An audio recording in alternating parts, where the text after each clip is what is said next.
let me tell you something. One of the stupidest things that the left ever did was to label their opposition to Donald Trump as resist, right? And I've actually thought this way before I even liked Donald Trump. Joshua and I actually used to have conversations about this. You guys know Joshua. He's on my channel every Tuesday night at 9:30. We do a fun show called Nothing Remotely Controversial. Well, in real life, Joshua is actually my coach. And way back, before I even liked Donald Trump, we're talking back right after he got elected. What happened in Los Angeles is that they have an annual LGBT Pride Parade, and Joshua was telling me they renamed it to be the Resist Parade or the Resist March, and he thought that was stupid, and I thought it was stupid too. And the reason that it's dumb is because what resists persists. Okay, I'm going to say this again. Write this thing down. If you never listen to anything else I say, write this one down. What resists persists. What that means is that when you are actively resisting something, when you are actively fighting against something, you almost inevitably make the problem bigger because you're focusing all your energy on that problem instead of on the solution or on other things in life. And because you're focusing all your energy and your attention on resisting that problem, you almost inevitably make it bigger. And what happens when you make it bigger? Well, you cause a backlash to your resistance. It is the dumbest thing in the world. Life is about balance. Everything is balance. We know this from physics. Everything has an equal and opposite reaction. And that's not just physics. That's also like just anything happening in life. Anytime the pendulum swings too far in one direction, something's going to come along to swing in the opposite direction. And what it's trying to do is to meet in the middle and create balance. And what I see going on right now on the right that is really scaring me, to be honest, is I'm seeing more and more and more people backlash against LGBTQ people just because the left has gotten so extreme in their position. It's not about the people, it is about the principle. And in the course of resisting the absolute extreme nature on the left, they're recreating the hate movement on the right against LGBT people that I haven't seen this bad since the GD90s. It's ridiculous. It hasn't been this bad in 30 years, and it's all because the left has swung too far in one direction, and now the right's trying to pull it back by resisting things on principle rather than talking about people. You guys know I was just in this debate the other day on Elijah Schaefer's channel, Slightly Offensive, where I have not heard hate spewed like I heard in that debate in 30 years. And that's not to say, I'm sure it happens, but I toured the country with Walkaway for the entire back half of 2020. There are a lot of LGBT people involved in Walkaway.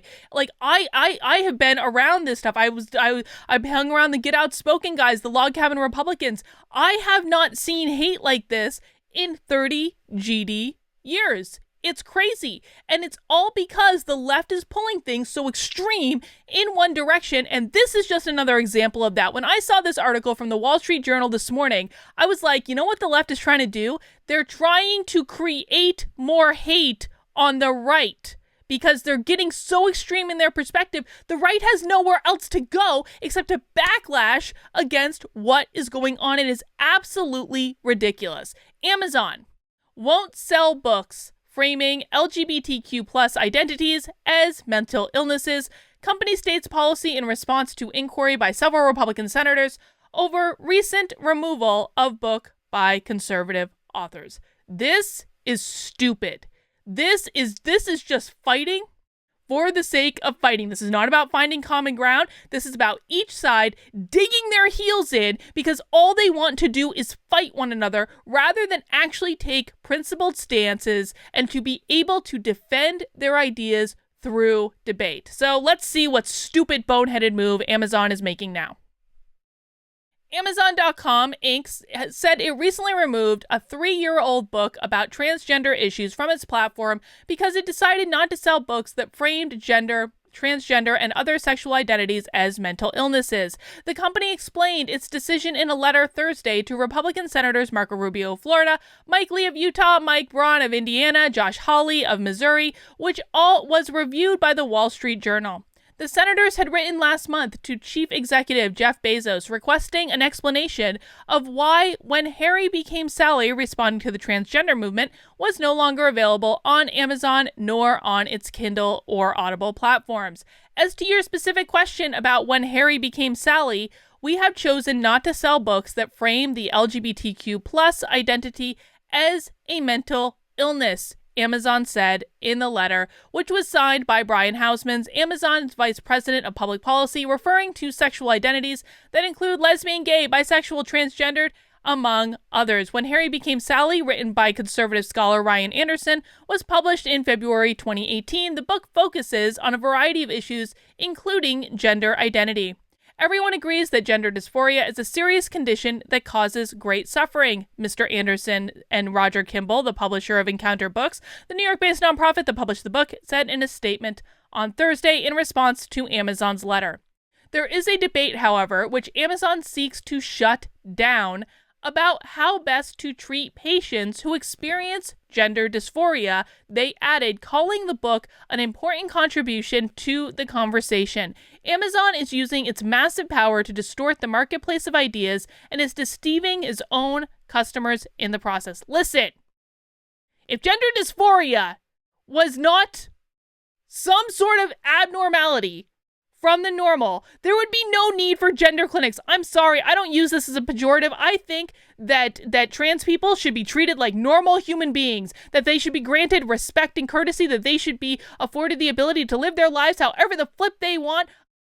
Some of the anti-trans backlash on the right, to be frank, really, really bothers me. In this debate I was in on Slightly Offensive the other day, some of the hate that's spewed out of Lauren Witzke's mouth, I could not believe what I was hearing, because from my perspective, trans people are real live human beings just like anyone else. But the fact of the matter is that they do have to go through a course of treatment in order to live their happiest and best lives. I don't really care if we classify that as a mental illness or not, but we do need to acknowledge that there is actually a course of medical treatment that they go through. Blair White has been through medical treatment in some form or another, whether that be hormones or whether that be surgery or any of these things, and that's to help her live the life that is going to make her happy.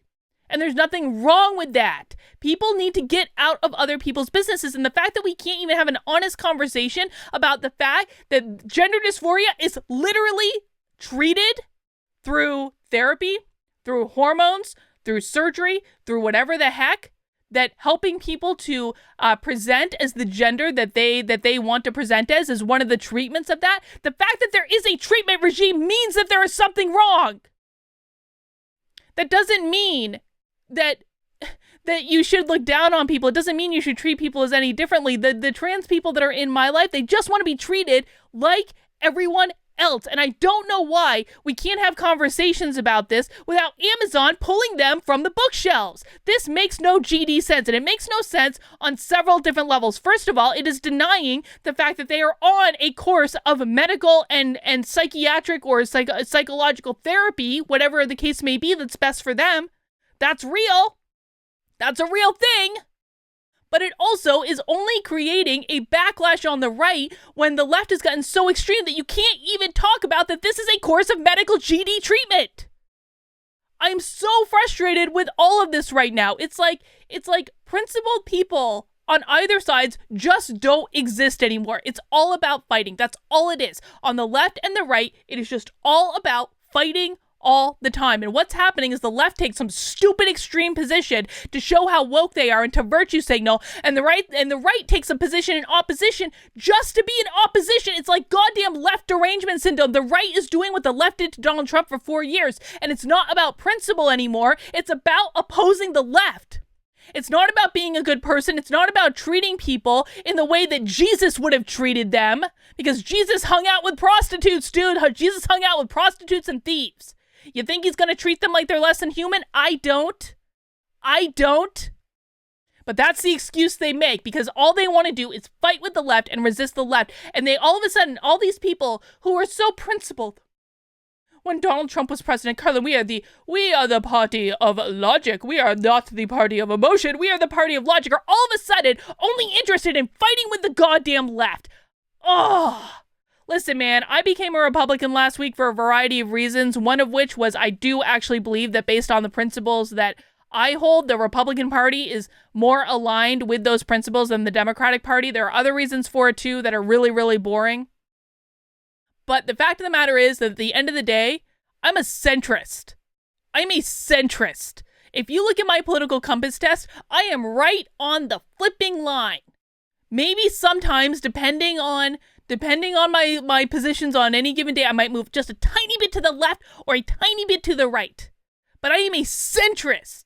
Sometimes I go left on issues, sometimes I go right, because I just want people to have reasonable conversations, and I try to take principled positions, and sometimes I learn new information or I hear different perspectives and I change my mind, because that's what human beings should flipping do. You should be able to keep an open mind and consider new information and possibly change your perspective based on integrating that new information with a wide variety of ideas that you might have on the other side. But no. This is not the world we live in anymore. We live in the world the left does something crazy and then the right opposes it in the most extreme possible stance just to prove that they can. This is going to get us nowhere. And this is why I'm pretty black-pilled at this particular moment. And that doesn't mean that I'm going anywhere, and it doesn't mean that I don't think it's worth fighting. Because I do think it is. I think it's worth standing up for what you believe in, regardless of whether you win or not, regardless of what other people think. I think the virtue of expressing what you believe in and saying that my ideas have value supersede pretty much everything. So I'm not going anywhere, but I don't know how we come back from this.